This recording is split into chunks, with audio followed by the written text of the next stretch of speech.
Assalamualaikum warahmatullahi wabarakatuh. Pada video kali ini saya akan membahas tentang pemeriksaan neurologis yaitu pemeriksaan fungsi motorik. Segala aktivitas susunan saraf pusat yang dilihat, didengar, dan direkam dan yang diperiksa adalah berwujud gerakan otot, yaitu merupakan salah satu pemeriksaan sistem motorik ya, merupakan suatu pengertian sistem motorik.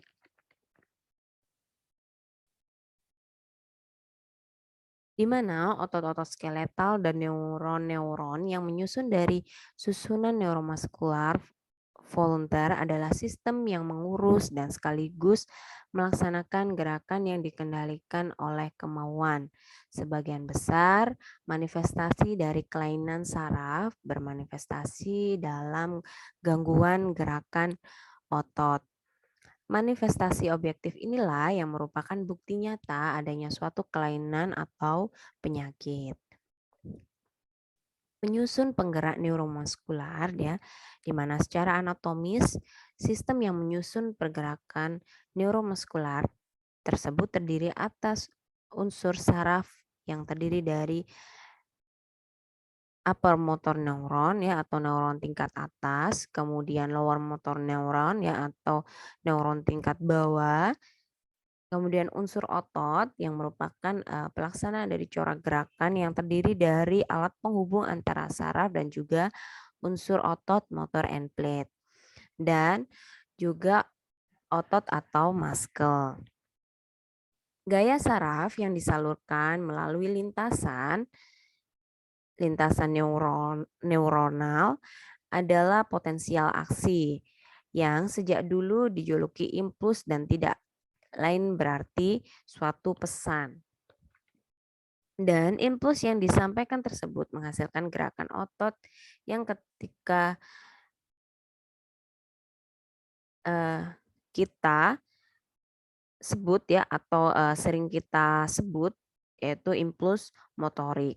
Semua neuron ya yang menyalurkan impuls motorik ke lower motor neuron tergolong ke dalam kelompok upper motor neuron. Berdasarkan perbedaan anatomik dan fisiologik, kelompok upper motor neuron dibagi ke dalam susunan saraf piramidal dan susunan saraf ekstra piramidal ya.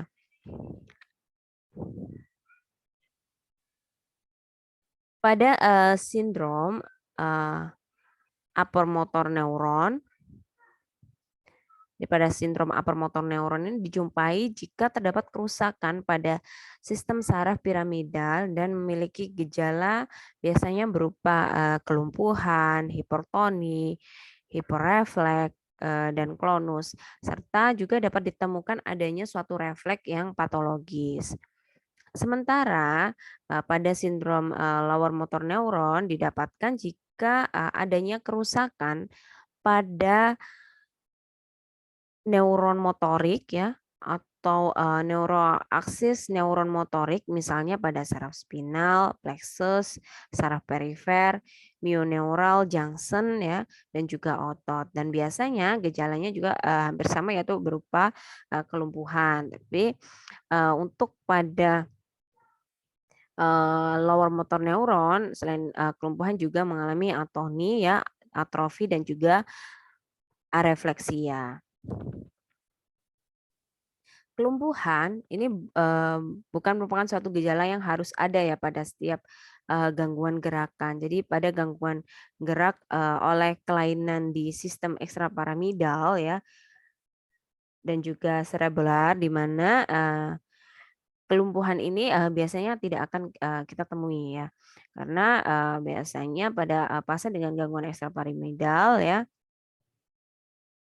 di sini akan muncul satu gerakan involunter.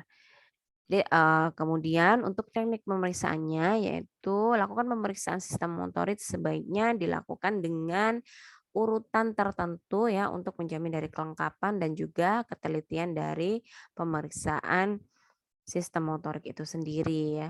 Pada tiap bagian badan yang dapat bergerak ini harus dilakukan pemeriksaan ya, yaitu dengan cara inspeksi, palpasi, kemudian pemeriksaan gerakan pasif, pemeriksaan gerakan aktif, dan juga koordinasi gerak. Pemeriksaan dimulai dari pengamatan gerakan volunter, dan juga involunter, serta fungsi koordinasi.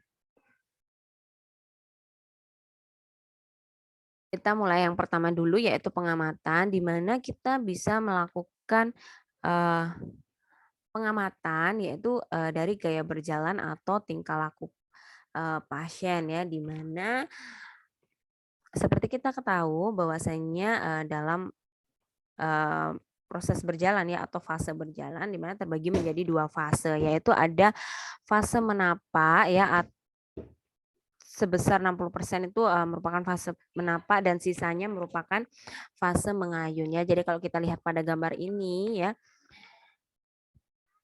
fase menapa ya yaitu dimulai dari inisial kontak ini ya atau heel on ya sampai pada to off ya atau pada pre-swing ya. Jadi ini gerakan ini merupakan fase menapa ya. Kemudian mulai dari pre-swing sampai terminal swing ini merupakan gerakan mengayun ya atau fase mengayun. Kemudian kita amati kesimetrisan tubuh ya dan juga ekstremitas baik ekstremitas atas maupun bawah. Kemudian juga kita lihat adanya kelumpuhan dari anggota gerak ya, bisa kita lakukan pemeriksaan kekuatan otot ya. Selanjutnya melakukan pemeriksaan gaya berjalan ya. Jadi pemeriksaan ini dilakukan bila kondisi pasien itu memungkinkan ya untuk dilihat bagaimana cara berjalan pasien. Harus diperhitungkan adanya kemungkinan kesalahan interpretasi hasil pemeriksaan pada orang-orang tua atau penyandang cacat non neurologis ya. Pada saat pasien berdiri dan berjalan, perhatikan postur, keseimbangan, ayunan tangan, dan juga gerakan kaki. Minta pasien untuk melakukan ya, bisa dilakukan jalan di atas tumit, jalan di atas jari kaki ya, kemudian atau tandem walking ya, atau jalan lurus atau kemudian berputar atau jalan mundur ya. Ya, kita lihat saja ya. Untuk gerakannya yaitu ini ya video yang saya ambil di YouTube ya, yaitu melihat gaya berjalan pasien ya. Jadi pasien berjalan, kemudian dilihat gaya berjalannya ya, pasien putar balik ya. Completely normally at first, we're going to try some other walking techniques just to see if any abnormality can be elicited. So in the first case, I'm going to ask Sean to walk directly with his heel to his toe as though he's walking on a tightrope. And if you could turn around, thank you. Ya, jadi ini menggunakan tumit ya untuk berjalan. Again, no problem. Next, we're going to ask Sean to walk up and down on tiptoes. Ya, selanjutnya ini berjalan menggunakan jari-jari kaki. Thank you. And finally, we're going to ask Sean to walk up and down on his heels. Ya, ini menggunakan tumit ya. Oke, selanjutnya ini untuk contoh tandem walking ya. Jadi seperti berjalan pada satu garis ya. Ini juga untuk melihat dari keseimbangan pasien. Oke, kita lanjut ya.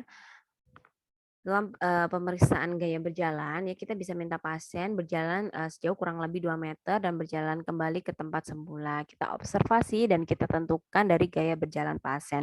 Apakah pasien mengalami Trendelenburg gait ya atau gig gait ya atau spastic gait atau wedding gait atau pasien normal ya gaya berjalannya.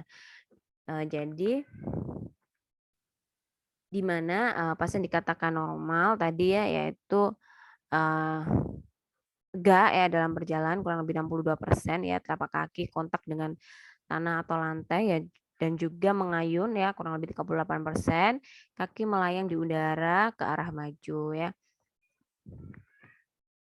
Kemudian untuk gambar-gambar ini yaitu merupakan, gambaran, ketika gaya berjalannya itu abnormal ya, contohnya pada Trendelenburg signs ya. Jadi Trendelenburg signs ini ya, di mana gaya berjalan yang miring ke arah lateral pada sisi pembawa berat ya. Ini diakibatkan oleh kelemahan muskulus gluteus medial. Sedangkan antalgic gait ya, di sini merupakan pergerakan lebih cepat pada sisi yang sakit dengan berkurangnya fase, tegak ya. Dan selanjutnya ini untuk, spastic gait ya, di mana, kaki ini digerakkan bersama-sama dalam keadaan kaku ya. Telapak kaki ini, seperti ditarik ya, jadi jalannya itu seperti, menyeret ya, seperti, menyeret. Kemudian, kalau wedding gait ya, wedding gait itu pergerakan tungkai ke lateral yang berlebihan dengan pengangkatan panggul yang berlebihan ya. Jadi, jalannya itu apa ya, teguk-tegluk, jadi kayak apa, kayak bebek ya, berjalannya seperti bebek.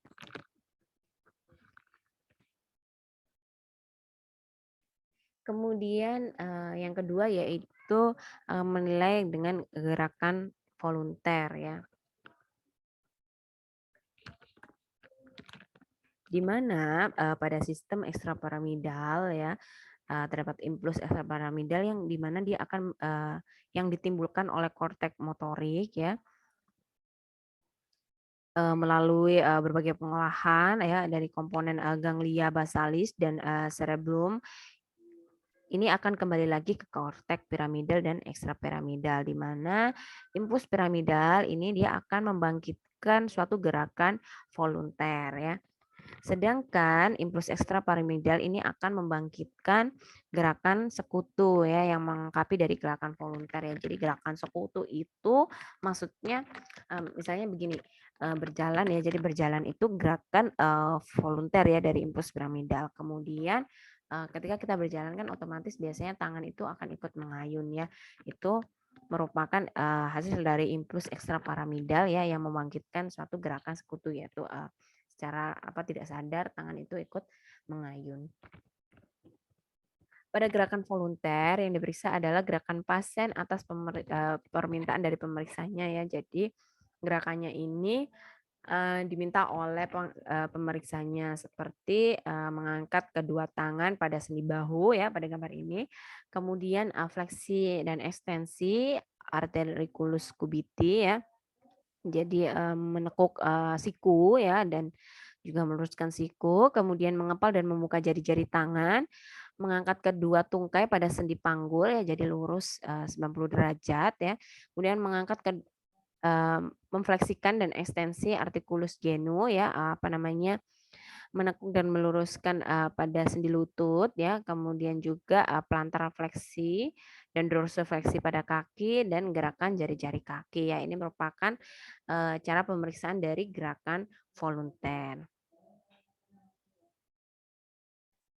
Sedangkan untuk gerakan volunteer, di mana gerakan involunteer di sini ditimbulkan oleh gejala pelepasan yang bersifat positif ya, yaitu dikeluarkan aktivitas oleh suatu nukleus tertentu dalam susunan ekstra piramidal yang kehilangan kontrol karena adanya suatu lesi ya pada nukleus pengontrolnya. Di mana susunan ekstrapiramidal ini mencakup ada korteks ekstrapiramidal, nukleus caudatus, globus pallidus, putamen, corpus lucis, substantia nigra, nukleus ruber ya, nukleus ventrolateralis ya, dan juga cerebellum. Di mana ya sebagai contoh pada sistem ekstrapiramidal lintasan ketiga ya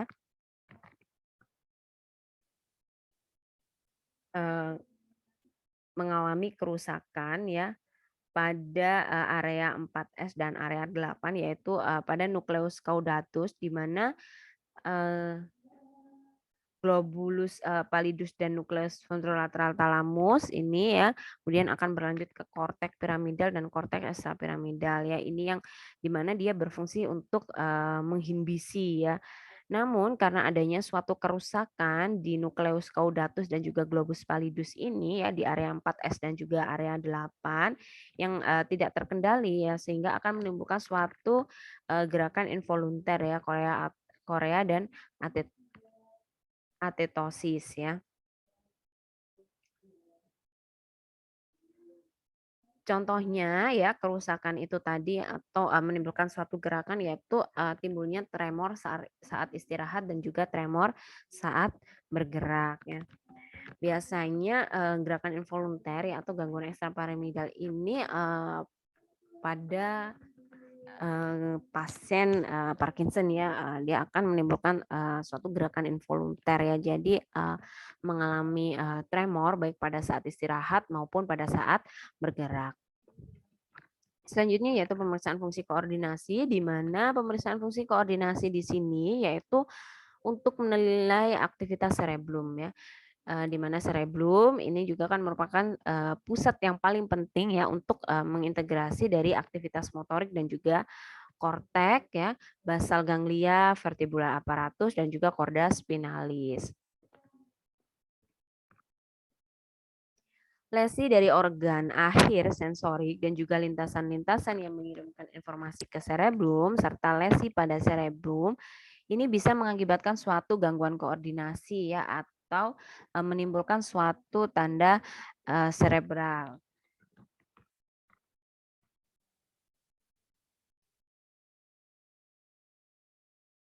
Pemeriksaan sistem koordinasi sendiri ya di sini dapat membantu menegakkan diagnosis berbagai penyakit ya seperti Parkinson, CVA ya atau alcohol use disorder atau adanya tumor intrakranial dan juga multiple sclerosis. Ini contoh dari pemeriksaan fungsi koordinasi ya yang akan menimbulkan tanda cerebral signs ya, yaitu pertama bisa dilakukan pemeriksaan tes telunjuk hidung ya, di mana pada orang normal ya, jadi gambar yang A ini ya pada orang normal ketika dia melakukan tes telunjuk hidung ini langsung cepat mencapai pada hidung ya, tidak adanya gerakan lain, jadi hanya satu gerakan ini saja. Sedangkan pada pasien yang mengalami ataksia ya, maka akan timbul seperti tremor ya yang tapi agak regang ya maksudnya. Untuk yang tremor insisi ya, jadi gambarnya seperti ini ya, jadi malah ini tidak bisa mencapai pada hidung, malah bisa menyentuh pada area sebelah hidung, di area pipi ya, atau mungkin di area di atas mulut ya. Kemudian yang kedua yaitu pemeriksaan tes jari-jari tangan ya, bisa kita lihat pada gambar di bawah ini ya. Ini untuk melihat koordinasi antara jari kanan dan juga jari kiri pasien. Kemudian tes tumit ya. Tes tumit yaitu tes tumit lutut yaitu pasien diminta untuk mengerakkan ya kaki yaitu tumit disentuhkan di area kaki ini sampai ke area lutut ya dan kembali lagi ke area tumit lagi ya. Jadi seperti pada gambar ini. Kemudian tes diadokinesia ya. Jadi tes diadokinesia di sini yaitu ada tes tapping ya. Jadi diminta tapping ya seperti pada gambar di atas ini ya, yaitu pasien melakukan tapping. Kemudian atau juga pasien meluruskan tangannya kemudian di-tapping oleh pemeriksa ya. Jadi kalau tidak ada masalah pada fungsi koordinasi maka tidak akan memunculkan suatu gerakan involunter. Ya, jadi tidak akan tremor ketika di-tapping. Selanjutnya ya, dari pemeriksaan fungsi koordinasi yaitu bisa dilakukan juga tes nistagmus ya, tes fenomena rebound, tes disfagia, tes rombak dan juga tes mempertahankan sikap ya. Untuk tes fenomena rebound ya, jadi ini pemeriksa memegang tangan pasien dengan kuat ya dan juga menahan di area bahu ya dan pasien diminta untuk melawan dari gerakan tersebut, kemudian pemeriksa akan tiba-tiba melepaskan ya. Umumnya akan menimbulkan suatu gerakan yang cepat ya. Kemudian ketika fenomena rebound ini abnormal ya, di mana adanya kontrol yang tidak cukup ya pada lesi cerebral pasien ya. Kemudian jadi seperti pada gambar di bawah ini ya. Jadi untuk yang B ini reaksi normal ya. Kemudian untuk yang C ini gambaran ketika reaksi yang abnormal. Kemudian tes nistagmus ya, ini pasien diminta untuk menggerakkan bola mata ya, mulai dari ke kanan, ke kiri, ke atas, ke bawah ya, dan juga mendekatkan jari ya, di mana nanti ketika timbul suatu respon nistagmus ya, atau seperti pada gambar ini ya, jadi gerakan bola mata mengalami nistagmus begini, maka itu merupakan suatu hal yang abnormal. Kemudian ya, tes disfagia di mana dimulai dari pasien diminta untuk menelan ludahnya sendiri ya. Kita lihat apakah ada tanda seperti apa namanya, ingin muntah ya, atau apa seperti berdahak atau apa ya, dehem gitu ya. Kemudian juga atau dengan cara memberikan makan atau minum, kita lihat ya apakah pasien apa namanya, ketika menelan itu ingin muntah atau malah mengeluarkan liur ya, atau malah keluar dari hidung. Kemudian tes rombak ya, jadi tes rombak di mana di sini pasien diminta berdiri, kemudian memeluk bahu ya, dengan mata terbuka, dan juga dilihat ya dari pertahanan dari kakinya ya. Apakah di sini pasien mengalami gerakan involunter atau tidak. Jadi kalau mengalami gerakan involunter ya, atau tremor seperti ini, merupakan rombaknya positif ya. Kemudian yang terakhir ya, kita mempertahankan sikap, yaitu pasien diminta berdiri ya, baik dengan mata terbuka dan tertutup ya, dilihat apakah pasien bisa mempertahankan sikap berdirinya itu tadi. Ya baik, mungkin itu yang bisa saya sampaikan pada video kali ini. Saya akhiri. Wassalamualaikum warahmatullahi wabarakatuh.